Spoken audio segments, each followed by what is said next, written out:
এক গ্রামে ছিল এতিম ছেলে হাসান। সে নদীতে মাছ ধরে কোনো মতে জীবন চালাতো।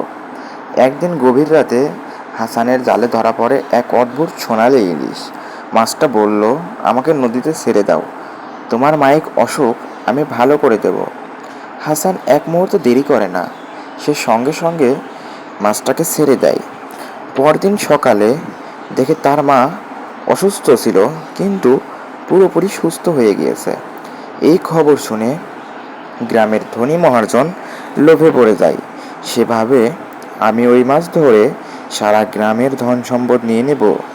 কিন্তু লোভে তো পাপ, পাপে তো মৃত্যু। রাতে মহাজন নদীতে গিয়ে বিশাল জাল ফেলে। হঠাৎ তার জালে ধরা পড়ে সেই সোনালি ইলিশ।